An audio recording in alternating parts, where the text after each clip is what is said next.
नमस्कार, मैं सुनील कुमार आपका स्वागत करता हूं आपके अपने चैनल क्या ऐसा होता है में। दोस्तों, आप में से काफी लोगों ने मेरा एक शॉर्ट वीडियो देखा होगा जो मैंने कल अपलोड किया था। यह मैंने आपको त्र्यंबकेश्वर की सच्चाई बताई है।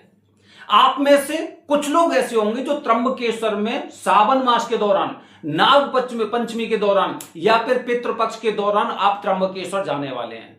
अभी आप देखिए, अभी आप इंटरनेट पर, सोशल मीडिया पर क्या देख रहे हैं? अलग अलग प्रकार का ग्रुप अपना अलग अलग प्रचार कर रहा है। कोई क्या कह रहा है, हमारे पास स्वर्ण पत्र है। कोई क्या कह रहा है, हमारे पास रजत पत्र है। कोई क्या कह रहा है कि हमारे पास भोज पत्र है। कोई कहता है कि हम यहाँ के भूमि पुत्र है, हमारा यहां पर जन्म हुआ है और कई पीढ़ियों से पूजन कर रहे हैं। इस प्रकार से इंटरनेट पर सभी का प्रमोशन छाया हुआ है। कैसा लग रहा है? जैसे बच्चों की छुट्टी हो जाती है, ठीक है, टूर का प्लान करना है, यहां पर जाइए। गर्मी की छुट्टियां हो गई तो वो ठंडे क्षेत्रों में जाते हैं ना छुट्टियां बिताने के लिए। इस तरह से अगर हमारी शक्ति, हमारी पूजा में इतनी पवित्रता होती तो हमें ऐसा करने की आवश्यकता नहीं होती। दोस्तों, वही हो रहा है जैसे चुनाव से पहले नेता करते हैं, अपना प्रचार करते हैं, केवल हमें वोट दीजिए, केवल हमें वोट दीजिए। लेकिन ये जिम्मेदारी आपकी है। आज मैं त्र्यंबकेश्वरी कुछ ऐसी चीजें खोलने वाला हूं दोस्तों कि आपको इस नंबर की जरूरत पड़ेगी। जो लोग यहां पर कहते हैं कि पूजन हमारे माध्यम से करवाइए, कोई भी हो, स्वर्ण पत्र हो, रजत पत्र हो, भोज पत्र हो, कोई भी हो, जो अपने आप को यहां का मुख्य पुजारी मानते हैं, वो कोई ना कोई आपको लिस्ट जरूर भेजेंगे कि इस लिस्ट में से आप और किसी से पूजन करिए। ऐसे सबकी अलग अलग लिस्ट है, ये और बता रहा हूं, सबकी अलग अलग लिस्ट है। और ये जितने भी ग्रुप हैं, जितने भी ये समुदाय, जितने भी ये पत्र हैं, ये किसी, कहते हैं ना, किसी सरकारी डिपार्टमेंट से संबंधित नहीं है। ये किसी सरकारी, मत कहते ना जैसे गजेटेड ऑफिसर ने दिया, किसी ने दिया, इस तरह से कोई संबंध नहीं है। जैसे कि एक प्राइवेट कंपनी होती है, अपने अपने एम्प्लॉय के लिए कुछ ना कुछ देती रहती है ना, एप्लॉज दे दिया, ठीक है, उसे बता दिया कि employee of the month, employee of the year, इस तरह से बताते हैं। मतलब इस तरह से मान के चलिए कि अपने स्वर्ण पत्र वालों ने अपने जो उसके मेंबर है उनको दे दिया और उनको दे दिया। खैर, हमें उनसे कोई लेना देना नहीं, आप बांटिए, आपकी इच्छा है, खूब बांटिए। लेकिन हम क्या समझने वाले हैं, जो भी आपको बताते, मैं आपको कहना क्या चाह रहा हूं, पहले आप उस बात को सुनिए। आपको जो लोग भी कहते हैं कि पूजन हमारे माध्यम से करवाइए, उनसे बात करिए। अपनी तरफ से कुछ भी जानकारी मत देना, केवल ऐसा उन्हें लगना चाहिए कि आप इसमें बिल्कुल नहीं जानते हैं, कुछ भी नहीं जानते हैं, और बस सबसे ज्यादा ज्ञानी यही है जिनसे मैं बात कर रहा हूं। आपको कुछ भी नहीं बताना है।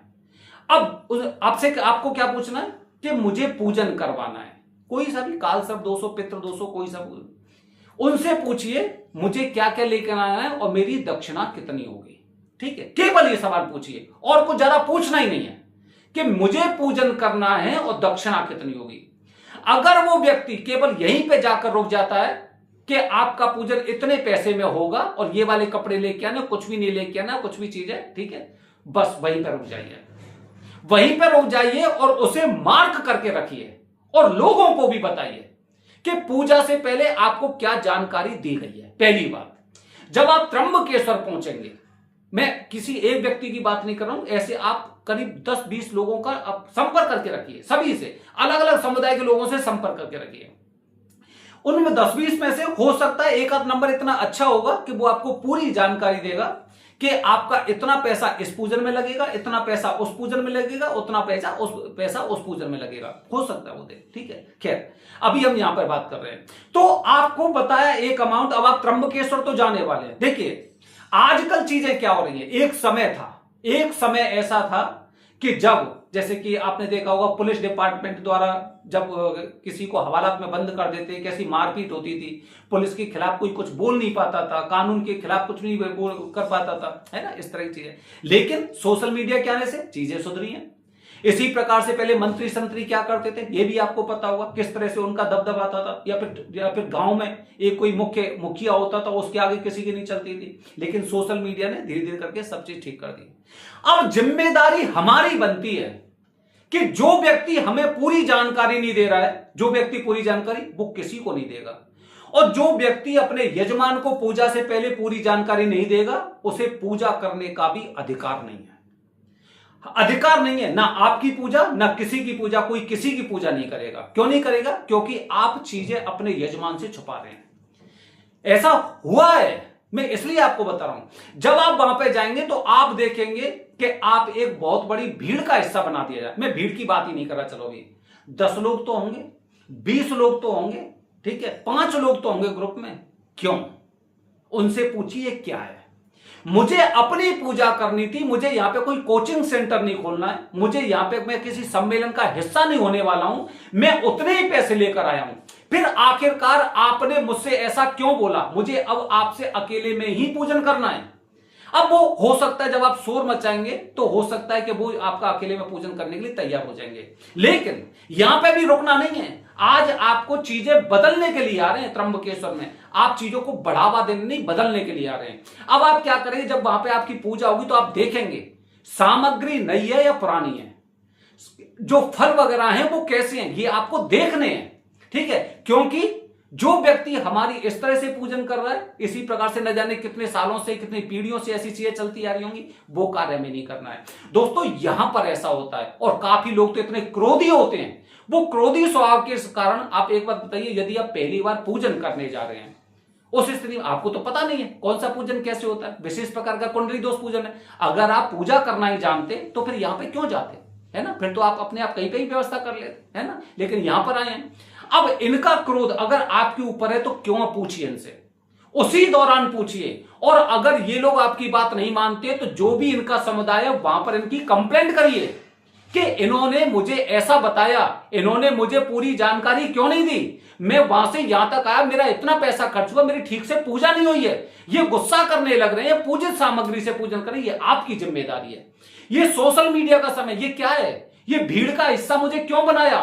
कौन से शास्त्रों में लिखा है कि इस तरह से आप पूजन करिए? इस तरह से शिक्षा ली जाती थी?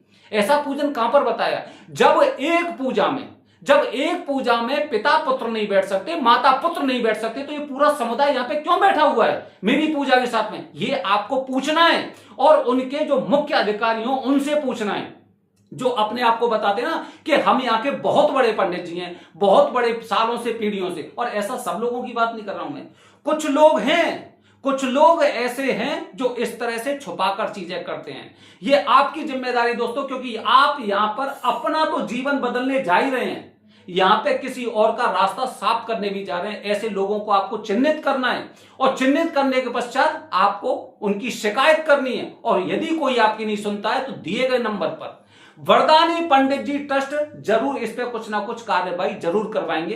क्योंकि यदि आपके साथ कुछ ऐसा हुआ है, आपके मतलब कहते हैं ना कि कभी दिल को ठेस पहुंचती किसी के कड़वे शब्दों से, या फिर आपको मूर्ख बनाया जाता है, आपको मोहरा बनाया जाता है, तो आप इस नंबर पर भी संपर्क कर सकते हैं। ध्यान रखिए, आप यहां पर कुंडली के दोष जो कहीं ना कहीं हमारी पिछली योनियों से संबंधित होते हैं, उनसे मुक्ति पाने के लिए जा रहे हैं, मुक्ति पाने के लिए। तो मुक्ति का रास्ता वैसे ही बड़ा कठिन है, लेकिन यहां पर जो लोग बैठे हुए हैं वो हो सकता है कि आपके रास्ते को और कठिन कर दें। मुझे किसी प्रकार का कुछ नहीं चाहिए, मुझे अपनी पूजा जो आपने बताया, क्योंकि कभी नहीं बताएंगे ये कि आपका पूजा ग्रुप में होगा, कितना बड़ा ग्रुप होगा, पूजित सामग्री होगी, जो यहां की विधि है उसके अनुसार मुझे बताइए ना। मैं यहां पर परेशान होकर आया हूं, मुझे हो सकता है रिजर्वेशन ना मिले। यहां पे देखिए होटलों के रेट क्या होंगे इस समय, है ये भी सारी चीजें आपको देखनी है। तो आखिरकार आपको आधी अधूरी जानकारी क्यों दी? और अगर जानकारी अगर आधी अधूरी दे रहे हैं तो क्या आपकी जो यहाँ का प्रबंधक है, क्या उनको पता है, क्या वो जानते हैं चीजों के बारे में कि सभी लोग यहाँ पर किस तरह की जानकारी दे रहे हैं? पूरी जानकारी क्यों नहीं दे रहे हैं? अगर आप अपने आप को यहाँ पर कुछ एक बहुत बड़ा समुदाय बताते हैं तो जिम्मेदारी आप सभी लोगों की बनती है।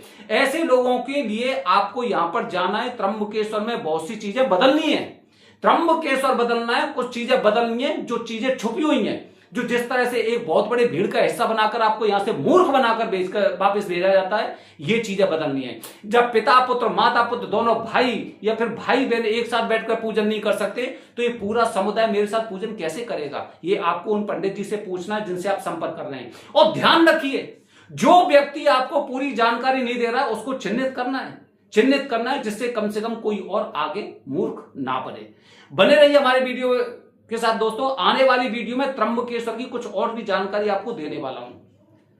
हर हर महादेव, हरि ओम।